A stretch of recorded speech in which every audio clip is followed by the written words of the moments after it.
उमरू और उसके दोस्त रशीद और बशीर सहरा में घोड़े भगाते जा रहे थे। उन्हें बादशाह दिलकश ने बुलाया था। उनके साथ 2 सिपाही भी थे। सिपाहियों ने उमरू को लाखों अशरफियाँ और हीरे जवाहरात दिए थे और उसे पैगाम दिया था कि तुम्हें अभी इसी वक्त बादशाह दिलकश के महल में जाना है। उमरू इतनी बहुत सी दौलत पाकर खुश हो गया और फ़ौरन उनके साथ रवाना हो गया। वो बसरे की सरहद से निकलकर नखलिस्तान में आए और फिर नखलिस्तान से गुजर कर अब वो सहराओं में तेज़ी से भागे जा रहे थे। सिपाहियों के पास कोतल घोड़े थे। उमरू के दोस्तों के पास कोतल घोड़ों से भी ज़्यादा ताकतवर घोड़े थे। उमरू का घोड़ा खास अरबी नस्ल से था और बहुत ज़बरदस्त था। वो उमरू की बातों को समझता था, उसके इशारे पर फ़ौरन और तेज़ी से अमल करता। उमरू इस पर बड़ा फ़ख्र करता। उसने घोड़े की जैन के ऊपर लाखों रुपए मालियत के हीरे जवाहरात मुरस्सा कर रखे थे। वह इस वक्त धूप में चमक रहे थे और बेफिक्री से आगे बढ़े चले जा रहे थे। उमरू बेहद खुश था। उमरू को खुश देखकर उमरू के साथी भी बेहद खुश थे। उन्हें उमरू के साथ बड़ा अच्छा काम मिल गया था। वह एक ख़ास मुहिम पर रवाना थे, लेकिन उन्हें अभी तक मुहिम के बारे में कोई इल्म ना था। मगर उमरू और वो जानते थे कि कोई ख़ास मुहिम ही उनको दरपेश है जो उमरू को इतनी भारी रकम मिली है। उमरू ने सिपाहियों की तरफ देखकर पूछा, सिपाहीजाद, तुम हमें कहाँ लिए जा रहे हो? यहाँ से वो जगह दूर नहीं है। हमारा बादशाह मुल्क शार्श का बादशाह है, बहुत बड़ी मुमलिकत है। उन्हें आपसे कोई ज़्यादा ही मुश्किल और उलझन वाला काम लेना है, वरना उनके पास ऐसे बेशुमार आदमी मौजूद हैं जो हर किस्म का काम कर सकते हैं। उमरू ने आह भर कर कहा, सच कहते हो, मुझसे इंतहाई मुश्किल और जानलेवा काम लिए जाते हैं। खैर कोई बात नहीं, मुझे मुआवजा भी खूब मिलता है। जान की बाजी लगाकर ही कुछ हासिल होता है। अभी वो खामोशी हुआ था कि रशीद बोला, अजीब बात है। उमरू ने चौंक कर उससे पूछा, क्या अजीब बात है, क्या कहना चाहते हो? उसने मगरिब की तरफ इशारा किया। वो इस वक्त जुनूब भागे जा रहे थे। वो पसीने में शराबूर थे। धूप बहुत तेज़ थी। गरम गरम हवा के झक्कड़ चल रहे थे और रेत उनके चेहरों पर इस तरह कर लगती जैसे सुइयां चुभ रही हों। मगर उन्हें इस बात की ज़रा भी परवाह न थी। वो रेगिस्तानों में सफ़र करने के आदी थे। रशीद कह रहा था, लगता है मगरिब की सिमत से रेगिस्तानी तूफ़ान उठ रहा है जो हमें जल्द ही आ लेगा। हमें पहले ही कोई बंदोबस्त कर लेना चाहिए। उमरू ने उधर देखा। सिपाही और बशीर भी उधर देख रहे थे। वहाँ रेत काफ़ी उड़ रही थी और यूं लग रहा था कि जैसे तूफ़ान ही उठ रहा हो। उमरू ने उससे पूछा, तुम इस तूफ़ान का क्या कर सकते हो? वह बुरा सा मुंह बनाकर बोला, मैं क्या कर सकता हूँ, तुम्हें कुछ करना होगा। सिपाही रशीद और बशीर काफ़ी परेशान हो गए। सिपाहियों ने खौफजदा होकर कहा, अब क्या होगा? उमरू ने उनकी तरफ घूरा, तुम्हें क्या खतरा है? एक सिपाही ने कहा, उमरू हजूर, ये सहराई तूफ़ान समुद्री तूफ़ानों से भी ज़्यादा खतरनाक होते हैं। मिनटों में रेत के पहाड़ उड़कर एक जगह से दूसरी जगह ले जाती हैं और इसमें सहरा की हर चीज़ दबकर रह जाती है। हम तो क्या चीज़ हैं? रेत के पहाड़ टीले एक जगह से दूसरी जगह बन जाती हैं। उमरू ने ज़ोर से कहका लगाया, फिर मुस्कुरा कर बोला, ये बात तो ठीक है। बशीर ने घबरा कर पूछा, अब तुम क्या करोगे उमरू? ये तुम्हें तो ज़रा फिक्र नहीं है। सहराई तूफ़ान आ रहा है और तुम मुस्कुरा रहे हो। खौफ से हमारी जान निकली जा रही है। उमरू ने फिर ज़ोर से कहका लगाया, तुम सब अहमक हो, वो समुद्री तूफ़ान नहीं। वो हैरत से एक साथ बोले, और क्या है? उमरू ने गौर से उधर देखकर कहा, कोई काफिला घोड़े भगाता हुआ हमारी तरफ आ रहा है। वो हैरान थे, क्या वाकई? उमरू गर्दन हिलाकर बोला, हाँ, मेरा क्यास करीब करीब दुरुस्त है। वो एक साथ बोले, चलो, खौफ तो दूर हुआ। उमरू बुरा सा मुंह बनाकर बोला, अहमक हो जो यूं ही डर जाते हो। उमरू के साथ रहकर तुम्हें डरने की ज़रूरत नहीं। तूफ़ान भी होता तो मैं तुम्हारी और अपनी हिफाजत का कोई ना कोई बंदोबस्त कर लेता। हमें तूफ़ान ने क्या कहना था? वो अब खुश और मुतमईन थे और उमरू की तरफ तारीफ़ आमेज़ निगाहों से देख रहे थे। तुम बहुत ही ताकतों के मालिक हो उमरू। उमरू एकदम संजीदा हो गया। मेरी इतनी तारीफ़ ना करो, ये सहराई लुटेरे भी हो सकते हैं। वे एक साथ बोले, सहराई लुटेरे? उमरू ने गर्दन हिलाकर कहा, हाँ। वो घबराई हुई आवाज़ में बोले, सहराई लुटेरे तो तूफ़ान से भी ज़्यादा खतरनाक साबित हो सकती हैं। वो हमें लेकर और घोड़े लेकर चलते बनेंगे और हम सहराओं में कांपते रह जाएंगे, भटकते फिरेंगे। उमरू ने उन्हें हौसला दिया, जब तक तुम उमरू के साथ हो। सहराई लुटेरों में इतनी जुर्रत नहीं है कि हमें लूट सकें या हमारे घोड़े ले जा सकें। सब एक साथ बोले, ये तो बहुत अच्छी बात होगी। ये हम जानते हैं कि आप बहुत ही शाहज़ोर और ताकतवर हैं। क्या आप सहराई लुटेरों को ख़त्म कर दोगे? उमरू ने उन्हें बारी बारी घूर कर कहा, अहमको, मुझे क्या ज़रूरत है कि उन्हें ख़त्म करूं? मैं उन्हें लूट लूँगा। उनकी आंखें हैरत से फटी की फटी रह गईं। तुम उन्हें लूट लोगे? क्या ये मुमकिन है? उमरू ने मुस्कुरा कर कहा, मेरे नज़दीक हर चीज़ मुमकिन है। वो अब मगरबी सिमत में दिख रहे थे। गर्दो गुबार के बादल उड़ रहे थे और नज़दीक आते जा रहे थे। रशीद उमरू की तरफ देखकर बोला, अंदाज़ा लगाओ उमरू कि वो सहराई लुटेरे हैं या कोई काफिला है। उमरू गौर से उधर देख रहा था। चंद लम्हों की खामोशी के बाद बोला, 100% सहराई लुटेरे घोड़े भगाए हुए हमारी तरफ आ रहे हैं। उमरू ने बताया, जिस तरह वो घोड़े भगाए हुए आ रहे हैं उससे भी अंदाज़ा होता है कि वो सहराई लुटेरे हैं। आम काफले वाले लोग इस तरह घोड़ों को भगा कर नहीं आते, और फिर काफले में सभी लोग घोड़ों पर सवार नहीं होते। कुछ लोग पैदल होते हैं, कुछ घोड़ों पर और कुछ ऊंटों पर होते हैं। रशीद ने उमरू की तारीफ की। तुम बहुत अक्लमंद हो उमरू, बड़ा अच्छा क्यास लगाया है। अब गर्दो गुबार के बादल छट गए थे। सहराई लुटेरे और उनके घोड़े साफ नजर आ रहे थे। वो सहराई लुटेरों को इतनी तेजी से आते देखकर परेशान हो गए। खौफ और दहशत उनकी आंखों से जाहिर होने लगी। उमरू ने उन्हें हौसला दिया, फिक्र मत करो, मैं उनसे निपट लूंगा। ये कहकर उसने जंबील में हाथ डालकर तलवारें हैदरी निकाल ली और 2 तलवारें निकालकर अपने साथियों रशीद और बशीर को देकर कहा, इन्हें मजबूती से पकड़े रखो। ये करामाती तलवारें हैं, इन पर कोई जादू असर न करेगा, और तुम जिस आदमी या देव जिनको चाहोगे हलाक कर सकोगे, तुम्हें कोई हलाक न कर सकेगा। सिपाही चौंक कर बोले, हमें भी इस किस्म की तलवारें दे दो उमरू। उमरू ने इस बात में सर हिलाकर कहा, तुम भी ले लो। उमरू ने जंबील में से 2 तलवारें निकालकर उन्हें दे दी। उनके पास नियाम में तलवारें थीं, वो उनके कंधों पर ही रहीं और उन्होंने करामाती तलवारें हाथों में मजबूती से पकड़ लीं। अब सहराई लुटेरे उनके बिल्कुल करीब आ गई। उन्होंने घोड़े पहले ही रोक दिए थे। सहराई लुटेरे हैरान और शशदर थे कि इन्होंने हमें देखकर भागने की कोशिश नहीं की। सहराई लुटेरों ने स्याह लिबास पहन रखे थे और सरों पर बड़े बड़े पगड़ बांध रखे थे। उनके हाथों में नंगी तलवारें थीं। वो इस बात पर चौंके थे कि उमरू और उसके साथियों ने भी नंगी तलवारें पकड़ रखी थीं। इसका मतलब था कि वो सहराई लुटेरों से डरे नहीं। इस बात से वो हैरान ज़रूर थे मगर खौफज़दा न थे, क्योंकि उन्होंने देख लिया था कि वो तादाद में सिर्फ 5 थे और उनकी तादाद 20 थी, और फिर वो सारे ही इतने ताकतवर न थे जितने के वो थे। उन्होंने उमरू के घोड़े की जैन में लगे लाखों मालियत के हीरे जवाहरात देख लिए थे। इन्हें हासिल करने के लिए वो लालची नज़रों से देख रहे थे। उनका सरदार आगे था, उसके साथ ही सहराई लुटेरे खड़े थे। वो बेहद ताकतवर, कद्देआवर और भयानक नजर आ रहे थे। उसने बारी बारी उन सबको घूरकर कहा, तुम्हारा सरदार कौन है? रशीद ने उमरू की तरफ इशारा कर दिया, ये हमारा सरदार है। उसने उमरू की तरफ देखकर जोर से कहका लगाया, ये कमज़ोर दुबला पतला सा शख्स तुम्हारा सरदार है? तुम्हें कोई और कड़ियल जवान सरदार बनाने के लिए ना मिला? बशीर ने संजीदगी से कहा, हमें यही सरदार पसंद है। सरदार सहराई लुटेरे ने उन्हें घूर कर कहा, अब तुम अपने सरदार का हशर देखना क्या होता है। उमरू खामोशी से खड़ा उसे घूर रहा था। उसने उमरू को घूर कर कहा, लगता है तुम हमें देखकर डर गए हो। उमरू कांप कर बोला, बहुत डर गया हूं सहराई लुटेरे सरदार साहब।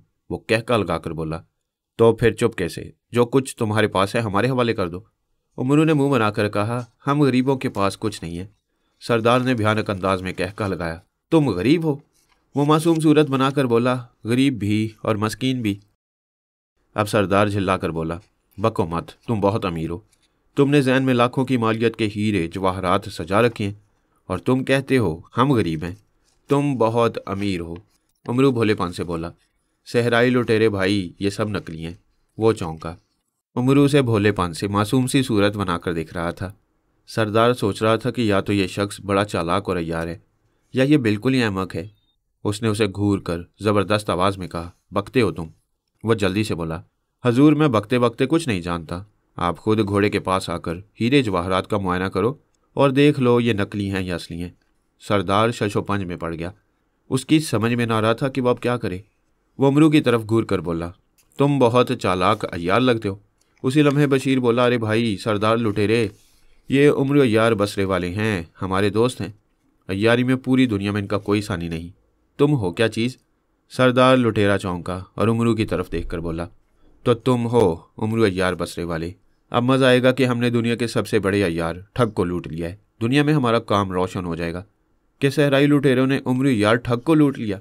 उमरू ने ज़ोर से कहका लगाया, सरदार तुम इस भूतने की बातों में आ गए। मैं उमरू अय्यार ठग नजर आता हूँ? ये कमज़ोर और दुबला पतला से एक मामूली सौदागर है। मेरे पास कुछ नहीं है, जो कुछ था वो दे आया हूँ। डाकू हैरत से बोला, कहाँ दे आए हो? उसने मासूमियत से कहा, पिछले शहर में माल के लिए दे आया हूँ। जब दोबारा आऊँगा तब माल ले जाऊँगा। अब रशीद मुस्कुराकर बोला, उमरू की बातों पर एतबार न करना। सहराई डाकू लुटेरे ये अय्यार और ठग होने के साथ साथ बड़ा चालाक और धोखेबाज भी है। देव जिन्नों और भूतों से धोखा कर जाता है। इसके पास बहुत बड़ी ताकतें। देव जिन्नों को जलाकर राख कर देती हैं। अगर जान अजीज है तो चुपके से निकल जाओ, इससे मत छेड़ना, वरना सब कुछ गंवा दोगे। माल भी जाएगा, जान भी जाएगी। फौरन भाग जाओ। उमरू जोर से कह कल गाकर बोला, इसके चक्कर में ना आना सहराई लुटेरे डाकू। ये मेरा दोस्त अहमक है। किसी ने सच कहा है, अहमक और बेवकूफ़ दोस्त से दाना दुश्मन बेहतर होता है। मैं कुछ भी नहीं हूँ। ये तुम्हें डरा रहा है ताकि तुम लोग भाग जाओ। अगर तुम जाना चाहो जा सकते हो। हम गरीबों के पास माल कहाँ, चील के घोंसले में माल कहाँ। डाकू से घूर कर बोला, तुम्हारे दोस्त ने सच कहा है, तुम चालाक लगते हो, तुम्हारे पास बहुत माल है। अब मैं ज़्यादा बातें ना सुनूंगा। फिर वो एकदम गैज़ो गज़ब में भर कर बोला, जो कुछ तुम सबके पास है निकाल कर मेरे हवाले करो और घोड़े छोड़कर जिधर जी चाहे भाग जाओ। मैं तुम्हें कुछ ना कहूँगा। उमरू मस्कीन सी सूरत बनाकर बोला, भाई डाकू सहराई सरदार, तुम किस चक्कर में फंस गए? कितनी बार कहेंगे कि हमारे पास कुछ नहीं है? अगर तुम्हें शक है कि हमारे पास कुछ है तो आकर ले लो, तलाशी से तुम्हें सब कुछ मालूम हो जाएगा। उसने कड़कदार आवाज़ में कहा, ठीक है मैं आता हूँ। उसी लम्हे उमरू ने तलवार को 3 बार डाकू की तरफ करके हिलाया और धीमी आवाज़ में कहा, ऐ करामाती तलवार हैदरी, इन लुटेरों के घोड़ों को और इन्हें इसी जगह खड़ा करके जकड़ दो। इनके जिस्म का कोई हिस्सा न हिले। फिर उमरू ने कान पर हाथ रखकर किसी कवाली की तरह तान उड़ाते हुए कहा, आ जा फिर देख मज़ा। उसकी इस हरकत पर सहराई डाकू सरदार को गुस्सा आ गया। उसने घोड़े को एड़ लगाकर कोशिश की मगर उसका पाँव न हिला। उसने कोशिश की कि हाथ हिलाए मगर उसके जिस्म के किसी हिस्से ने भी हरकत न की। उसने गर्दन मोड़कर अपने साथियों की तरफ देखने की कोशिश की मगर वो गर्दन को भी हरकत ना दे सका। अब तो उसकी सिट्टी गुम हो गई। वो बेहद खौफजदा हो गया और उसने गर्दन हिलाए बगैर चीख कर अपने साथी लुटेरों से कहा, आगे बढ़कर उमरू और इसके साथियों को हलाक कर दो। उन्होंने कहा, बहुत बेहतर सरदार। उन्होंने ये कह तो दिया मगर वो कुछ भी ना कर सके। उनके जिस्मों के हिस्से भी काम करना छोड़ गए। जैसे किसी गैबी ताकत ने उन्हें घोड़ों पर जकड़ कर बिठा दिया था। वो घबराकर दहशतज़दा आवाज़ में बोले, हैरत है सरदार, हम तो अपने जिस्म के किसी हिस्से को हरकत नहीं दे सकते। हम हाथ पाँव और कुछ भी नहीं हिला सकते। वो भी दहशतज़दा आवाज़ में बोला, मेरी भी यही हालत है, अब क्या किया जाए? एक डाकू ने कहा, करना क्या है, इस दुबले पतले आदमी से मुआफ़ी मांग लेनी चाहिए। ये तो कोई बड़ा जादूगर लगता है। इसके साथी भी कहते हैं कि देव, जिन और भूत भी इससे डरते हैं। अब तो हम भी डर गए हैं। हमें किसी गैबी ताकत ने जकड़ कर रख दिया है। डाकू सरदार ने अपने साथी की बात मानते हुए कहा, तुम ठीक ही कहते हो, ये कोई जादूगरी है, हम फंस गए हैं। उमरू और इनके साथी उनकी बातें गौर से सुन रहे थे और मुस्कुरा रहे थे। उनकी मुस्कुराहटों से उन्हें गुस्सा आ रहा था मगर वो कर भी क्या सकते थे। दिल ही दिल में शर्मिंदगी महसूस कर रहे थे। आखिरकार सरदार डाकू ने कहा, उमरू यार बसरे वाले, तुम जीत गए, हम हार गए। हमें हमारी गुस्ताखी पर मुआफ़ कर दो ताकि हम जान बचाकर भाग सकें। उमरू ने ज़ोर से कहका लगाया, अब तुम भाग नहीं सकते। वो सहम कर बोला, क्यों?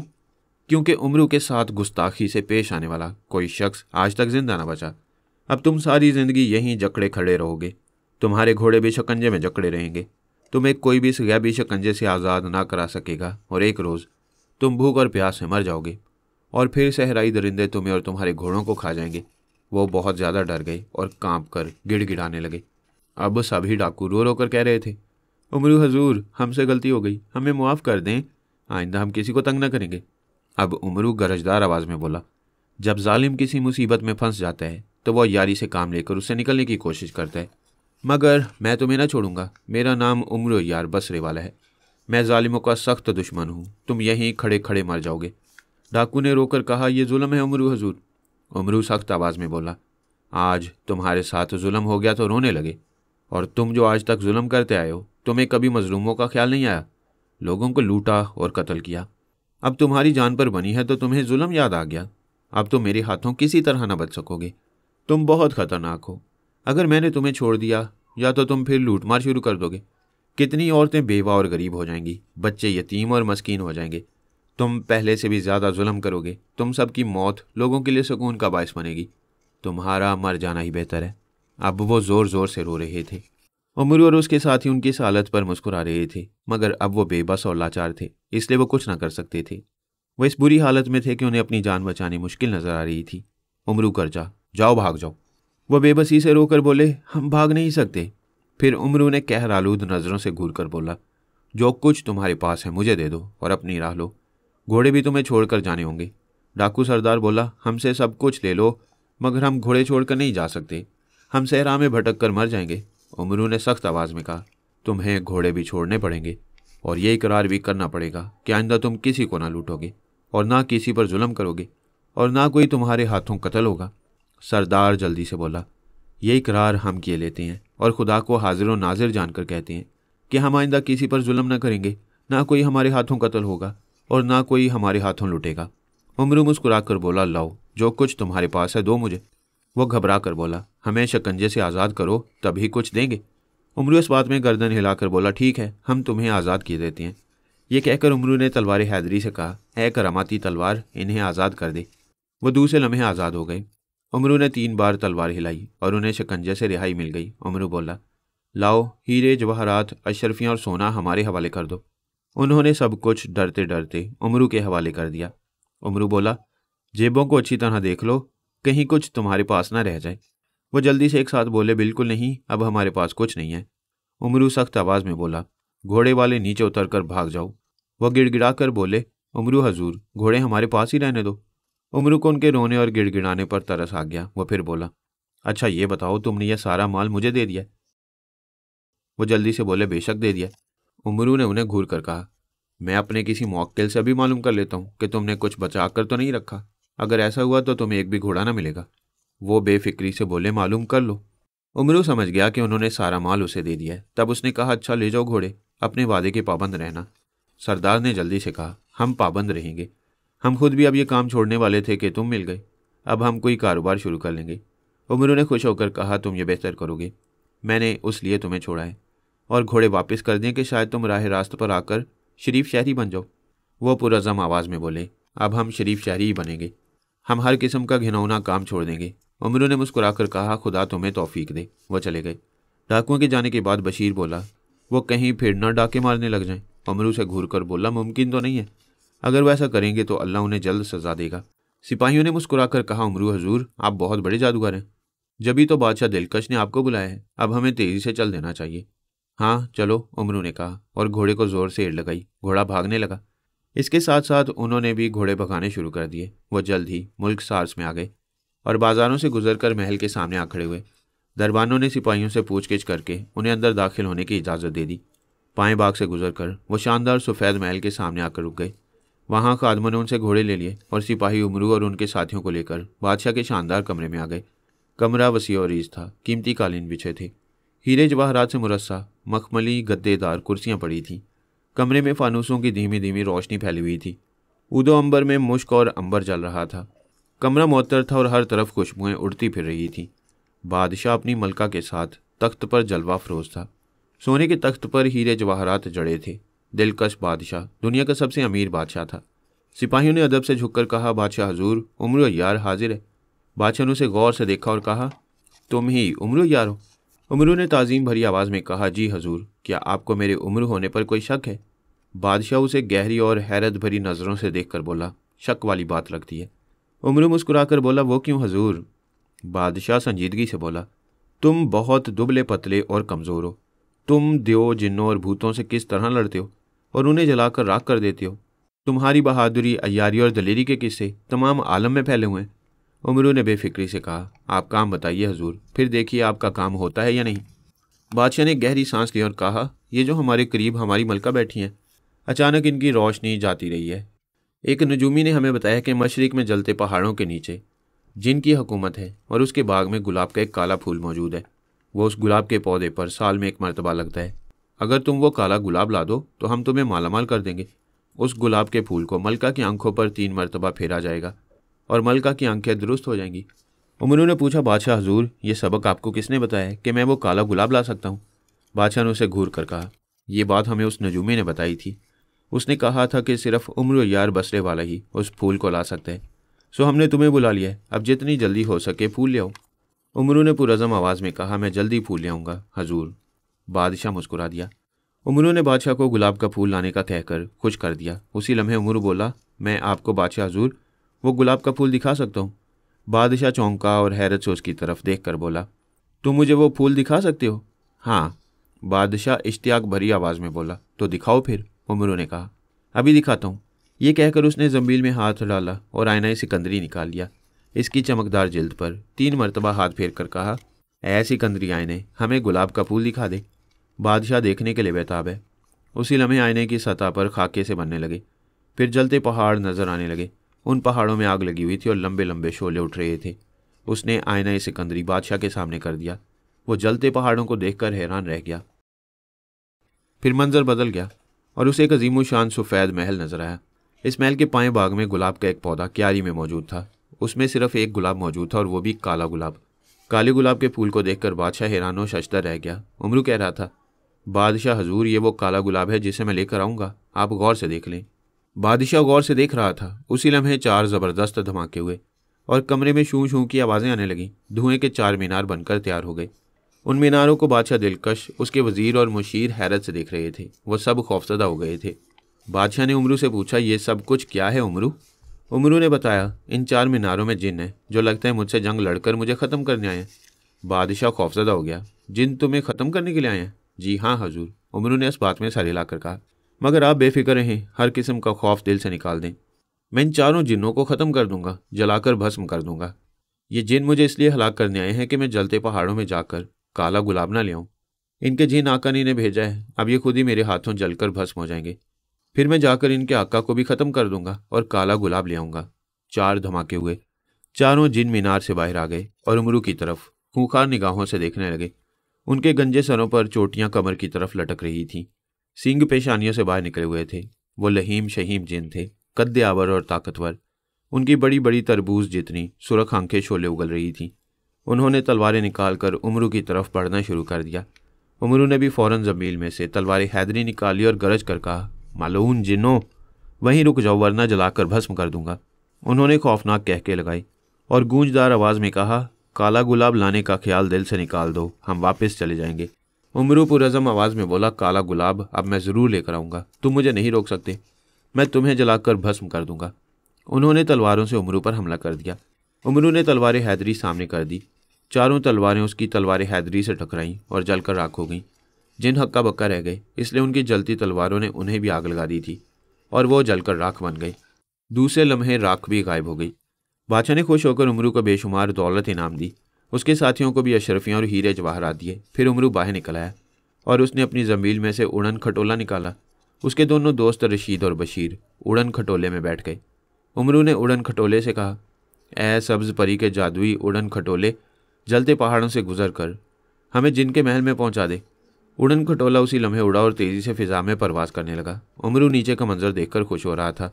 पहाड़, समुंदर, दरिया, टीले, रेत और मैदान तेज़ी से पीछे की तरफ जा रहे थे। दरख्त घूम रहे थे। उमरू खुश हो रहा था।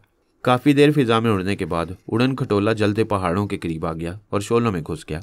शोलों को अपने इर्द गिर्द देखकर बशीर और रशीद ने आंखें बंद कर लीं। शीशे का बना हुआ उड़न खटोला शोलों में से तेज़ी के साथ गुजर कर नीचे जा रहा था। फिर वो एक गार में घुस गया और शोलों के बीच से गुजरता हुआ एक शानदार महल के सामने आ गया। वो दरवाजे के सामने आकर ठहर गया।